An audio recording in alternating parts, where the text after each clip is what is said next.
Fala pessoal da AI Tech, tudo bem com vocês?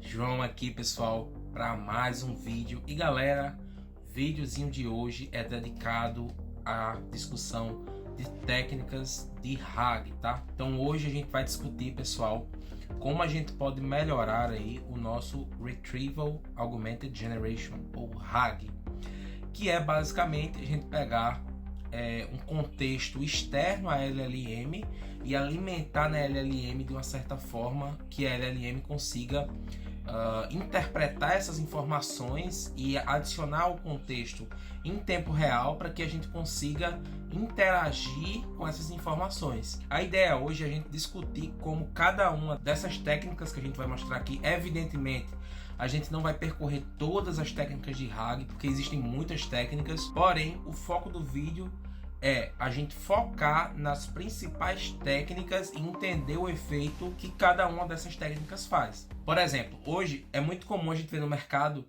se falar de Agentic RAG. O Agentic RAG, ele tem um bom desempenho, né?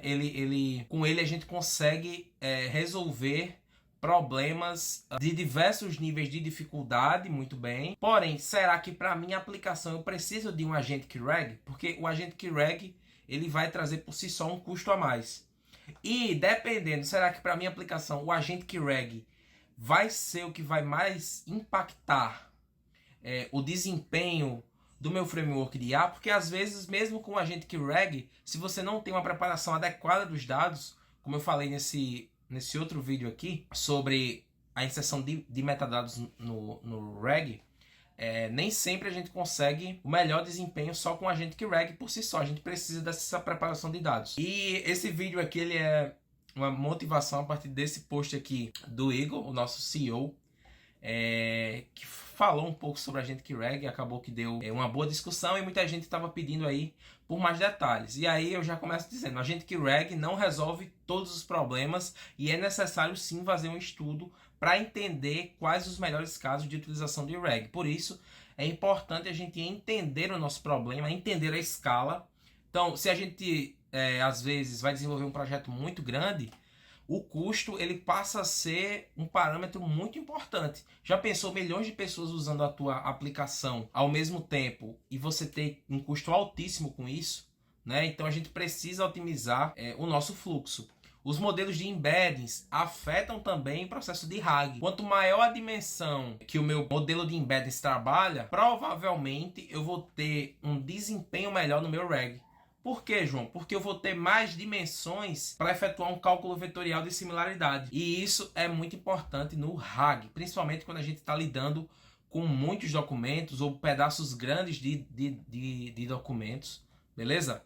Então, o objetivo aqui é a gente junto aprender aqui um pouco sobre como funcionam esses fluxos de RAG, discutir algumas ideias, ver alguns templates aqui também prontos na internet, discutir o que eles fazem e colocar para rodar rapidamente aqui. Eu vou compartilhar minha tela aqui com vocês para a gente começar a discutir. E o primeiro tipo que eu queria discutir com vocês é o Self-Retriever RAG. Então vem comigo, deixa eu compartilhar minha tela aqui. Então galera, já estou aqui compartilhando a minha tela com vocês para a gente começar discutindo o Self-Retrieving ou Self-Querying Retrieval RAG, tá galera? Como é que funciona, pessoal, o Self-Querying, tá? Eu tô aqui na documentação do LangChain, tá? Pra gente discutir e tem esse esquema aqui muito explicativo, galera. Então como é que funciona? A gente tem uma interação do usuário. A partir disso, a gente constrói uma query. Essa query aqui, por exemplo, ela pode ser dessa forma. Query full filter, autor e bar. A gente tem um query translator aqui no meio do caminho que faz o quê? Vai converter esse formato para um formato híbrido aqui de pesquisa na Vector Story. Então aqui, por exemplo, eu posso pesquisar por um metadado aqui do autor. Eu quero que o autor seja bar. Isso faz sentido, por quê? What did bar say about full? Ou seja, está colocando aqui dois sujeitos, bar and full, né? Esses dois, bar e full, esses dois sujeitos. A partir disso, construímos uma query aqui usando um LLM. Depois a gente pode usar uma outra LLM para construir uma query de pesquisa melhorada e a partir daí fazer essa busca na Vector Story. Existe um outro termo bem parecido, deixa eu pesquisar aqui com vocês, que é o Self-RAG, que Basicamente, gente, é bastante parecido, né? Mas ele é uma estratégia que incorpora o self-reflection e o self-grading, que é basicamente fazer o quê? Verificar sobre os documentos que eu obtive, emular um pensamento sobre isso, que vai justamente das iterações da própria LLM, e a partir daí fazer o meu RAG, tá? Então, pessoal, eu vou simplificar aqui para vocês no interface, tá? Um dos RAGs que a gente tem, que a gente conversou, é o corrective. Não, na verdade é o self querying retrieval, tá? Como é que funciona isso então? Então aqui vamos supor que a gente tem dados de uma empresa que são dados ali de produtividade, tá? Aqui vamos supor que a gente tem, vamos lá, colocar João e Igor aqui, por exemplo. Para o nome de campo aqui, só para a gente ficar mais organizado, eu vou botar, por exemplo, nome. Aqui eu vou colocar um P de produtividade e vou colocar, sei lá, uma remuneração.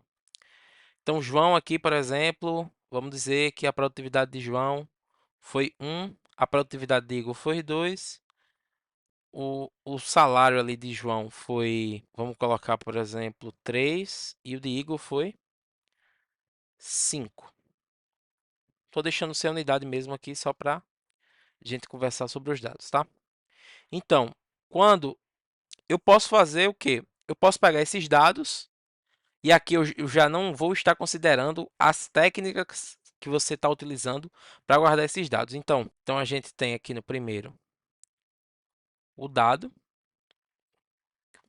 data, né? E de alguma forma esse data chega numa vector story. Normalmente, aqui eu vou colocar genérico, aqui eu vou colocar uma coisa chamada splitting. Aqui eu vou colocar um processing, que é o que acontece quando você tem um fluxo de RAG satisfatório, eu diria.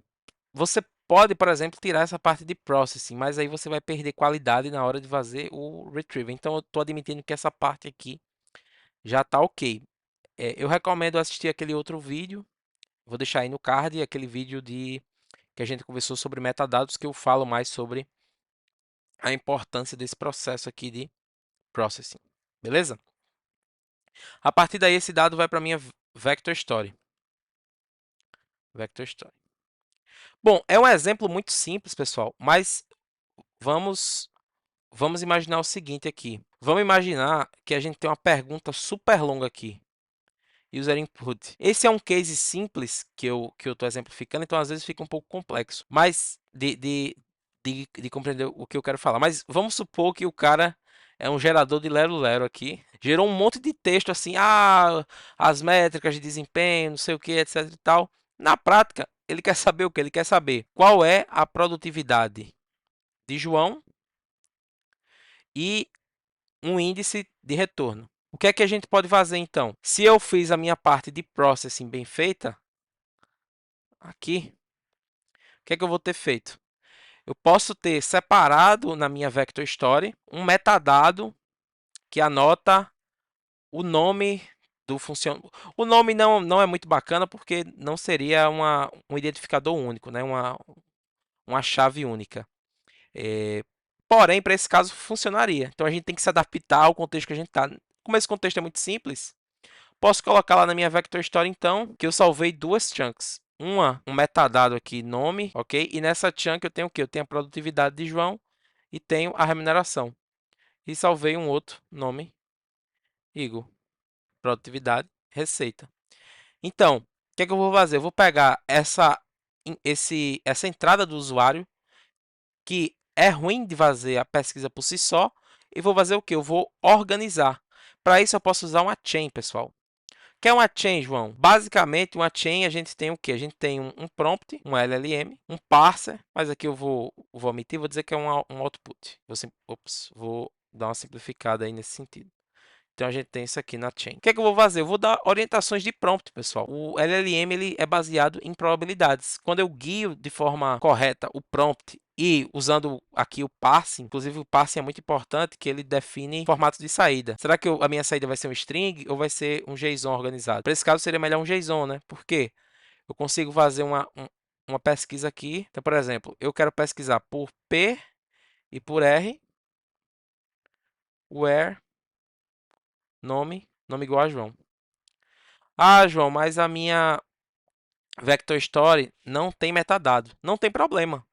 O que é que você pode fazer? Esse mesmo processo, porém simplificando. Então, em vez de eu passar essa query aqui super confusa, eu vou passar uma query minúscula. Então, mesmo que você não tenha metadados, isso daqui já dá um poder maior de reasoning do que passar isso. Por quê? Porque quando eu passo um prompt muito grande de pesquisa, o meu embedding ele pode ficar distante dependendo das stop words que eu uso. Mais um termo novo aí. Inclusive, stop words. Inclusive, eu posso usar essa parte de self-querying para tirar as stop words. Que você é aquelas palavras que a gente usa que são apenas conectivos. Ó, deixa eu dar um exemplo aqui para vocês. Vou desenhar um gráfico aqui. Então, imagina, aqui está muito simplificado, tá? A gente tem um espaço com muito mais dimensões lá no caso do vetor. Então, aqui é bem simplificado. Então, imagina que está o objeto aqui com João, com a produtividade de João e a receita. Quando eu coloco, pessoal, muita stop word ali na query, o que é que pode, não quer dizer que vai, mas o que é que pode acontecer? De eu ficar aqui, ó, e por exemplo, eu ter uma outra coisa que não tem, que tem um pouco de relação, mas que eu não estou tão interessado, que é lá o, o Igor, produtividade e receita de Igor. Vamos supor que está aqui no espaço. Ou seja, quando eu peguei a chunk, eu transformei no vetor para jogar na vector story. Então a gente pode imaginar algo desse tipo aqui acontecendo. Não é dessa forma, repito, tá? Tem muito mais dimensões lá no. Então, por exemplo, se a gente usar um embed small, vão ser 1536. Aqui eu estou trabalhando com aqui eu estou trabalhando com 3 dimensões apenas, né? Então é um pouco diferente. Então aqui, por exemplo, pode ser que a correlação entre esses dois vetores aqui sejam próximas o suficiente que eu não consiga obter com precisão a informação que eu preciso, que é essa. Agora, imagine, isso é um exemplo super simples. Imagina que eu tenho vários vetores aqui agora. Um aqui próximo, um ali, um ali, um ali. E aí eu corro muito risco de errar. Por isso é interessante ou usar embeddings com altíssima dimensão, que eu diminuo esse erro, ou embeddings ou otimizar na hora de fazer essa parte de processamento, que é essa sugestão que eu estou dando aqui. Bom, um outro RAG, galera, muito bacana, é o Agentic RAG. Bom, e aí uma coisa que o pessoal pergunta, João, como é que eu implemento isso? Galera, se a gente vir aqui, por exemplo, no self-querying, a gente já tem código aqui. Então, se vocês quiserem experimentar, ó, é simples. Cria um ambiente virtual no Python. Se não souber, pede ajuda ao ChatGPT, mas é bem simples mesmo. Cria esse ambiente. Ó, vou dar um exemplozinho aqui para vocês. Sei lá, aqui, por exemplo, self-query, né? Então, aqui eu posso, sei lá, deixem eu abrir um terminal aqui para mostrar para vocês. Então, você pode abrir aqui, por exemplo, sei lá, self-querying example.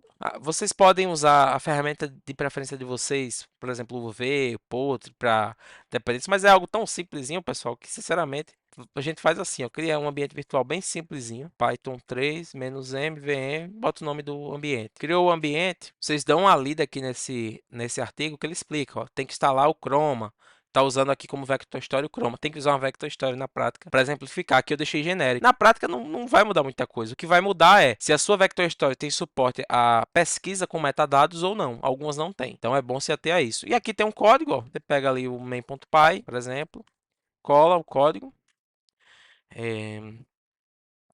Aqui eu já estou no ambiente. A gente instala aqui os pacotes. Opa, tá com aquele símbolo ali que atrapalha. Faz a instalação aqui, aguarda aqui um pouquinho instalar. E é isso, galera. Aqui tem mais instruções, então a gente acaba não abordando isso com muito detalhe no vídeo, porque já existe documentação pronta. Então eu encorajo a todos vocês, pegar o conceito aqui que a gente está conversando, ó, pega a própria documentação. João, não sei inglês. Beleza. Pega uma extensão que traduz para português e executa. Show? Eu vou falar de mais um RAG, galera, que é o Agentic RAG, tá? Temos um exemplozinho aqui, ó. Deixa eu ver. Ó, ele está usando, aqui é um Retriever Tool, né? Para interagir com a gente tem que ter uma tool. Aqui ele já está trabalhando com state, né? Então aqui ele já vai trabalhar com o core do LangGraph. Mas é possível fazer com o Creo AI também. Também é possível fazer com LangChain, tá? Se a gente usar o tool Scaling Agent, também é possível, desde que a gente mude o prompt. Mas é possível sim. Talvez não tenha já pronto aqui, mas eu já fiz algo semelhante, então eu posso afirmar que é possível fazer com Tokeli, certo? E com CrewAI também. Ó, aqui, AgentKey ó, CrewAI and LangChain. Já existem, Hey opa, guys, today's já existem os tutoriais prontos também. Beleza, gente? Mas falando aqui rapidamente, então, sobre o AgentKey. Como é que funciona? Depende. A gente consegue configurar de diversas formas. Eu vou fazer um template aqui simples. Então, imagina que a gente tem a query do usuário. Da query, eu posso ter uma chain aqui, em que essa chain faz o quê? Ela processa essa query e melhora ela. Vou chamar aqui de query 2. Nessa query 2, eu aciono uma pesquisa vetorial. Dessa pesquisa vetorial, eu posso ir para um fluxo de decisão aqui, beleza? E aqui eu pergunto, está bom? Aqui eu vou definir o que é está bom, tá? Sim. E aqui não. Poderia colocar mais possibilidades também, mas beleza. Então vamos supor que não está bom. O que é que eu faço? Coloco uma chain que faz o quê? Ela vai dar as diretivas dizendo por que não está bom, explicar isso e jogar aqui com a query. Então, deixa eu ver uma melhor forma da gente colocar aqui, só para fins estéticos, tá? Deixa eu remover esse texto aqui, beleza? Então, meu background, pessoal, é de engenharia elétrica, então eu tendo a tratar algumas convenções aqui da engenharia. Como esse aqui, por exemplo, é parecido com um diagrama de controle. Eu acho que fica mais simples de explicar. Então, aqui, por exemplo, a gente vai ter então, sei lá, isso aqui a gente pode colocar em um estado inicial vazio, né? Não vai ter nada. Então, processamos, melhoramos a query, vai fazer a pesquisa na Vector Story. Ficou adequado? Output. Saiu. Pô, funcionou. Não funcionou, cara. Por que que não funcionou? Aí aqui vem uma outra, ó. O pessoal se refere a isso aqui com o termo generalist LLM. Eu vejo em alguns artigos o pessoal usando esse termo. Então, a gente tem essa chain que vai melhorar a query de entrada, junto com essa query aqui, tá? Então a gente vai passar aqui. Vou dar um exemplo de prompt. Query. Opa, ficou bem ruim aqui, né? Por exemplo, query. Coloca o textinho. Vai pegar isso aqui, vai dar as diretivas de como melhorar essa query e vai jogar nessa chain aqui, que vai repetir o processo. Vai pegar essas diretivas, vai melhorar e vai produzir uma query 2 melhor. E é um processo de loop, processo iterativo. E nesse processo iterativo, a gente tem o que? A gente tem o nosso agente. O agente basicamente é isso. Aí aqui eu posso colocar um parâmetro de máximas repetições no loop. Ou seja, se em 15 repetições, por exemplo, não convergiu, dá um erro, dá uma exceção, dá alguma coisa. Então, por isso que quando trabalha com a gente, às vezes vocês veem esses erros aí. Porque isso é uma boa prática, né?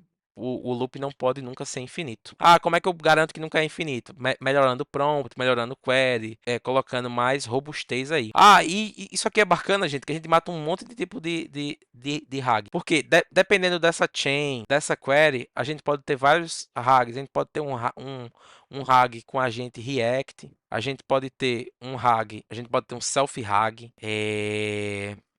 A gente pode ter um corrective RAG, a gente pode ter um RAG especulativo. Bom, aqui então tem esse template. O que eu queria basicamente apresentar aqui nessa conversa que a gente está tendo são esses conceitos envolvidos no processo de RAG e como a gente pode melhorar, tanto usando técnicas que não possuem agentes, porque para aplicações mais simples, para que eu vou botar, por exemplo, esse processo de loop? Isso aqui gasta token, pessoal. Eu tenho um LLM aqui avaliando, generalista. Para avaliar tem que ser uma. Ah, na LLM dessa chain aqui eu posso colocar o que o pessoal chama de SLM, uma LLM menor, com menor custo, etc. É como se eu usasse por exemplo, da OpenAI, como se fosse um for all mini. E aqui eu usasse um 4O da vida, entendeu? Então, Tudo isso é importante, porque às vezes o custo é relevante e eu tenho uma aplicação mais simples. Para que eu vou mexer com o agente? Vem para uma arquitetura linear, para algo mais linear, assim. Ou seja, query, chain, por exemplo, e já output, se for o caso, que é o tipo mais simples de RAG. Ou não, query, chain, chain de novo, query e output. Isso aqui, quem vai definir é você. Você é o engenheiro do seu próprio sistema de AI. Aqui eu estou só mostrando as possibilidades. E bom, galera, o que eu tinha para conversar com vocês hoje era isso. Não se esquece, se você quer se manter atualizado aí nesses conceitos, ou quer conversar comigo ou com outras pessoas do nosso time aí da AI Tech Solutions, fiquem à vontade para entrar na nossa comunidade. É grátis, do WhatsApp. A gente conversa muito com a galera, dá dicas. Para quem quiser algum contato para também fazer consultoria com a gente, também é por lá, ou pelo nosso LinkedIn também. Eu agradeço, pessoal, a atenção de vocês. Se vocês têm alguma consideração sobre alguma coisa que eu falei no vídeo, alguma dúvida, ou se eu tenha falado algo errado, deixa nos comentários que a gente conversa, sempre mantendo a educação e uma conversa saudável. Afinal, nenhum de nós é detentor do conhecimento. A intenção é sempre crescer junto. Beleza, gente? Agradeço demais a atenção de vocês e até o próximo vídeo. Valeu, pessoal!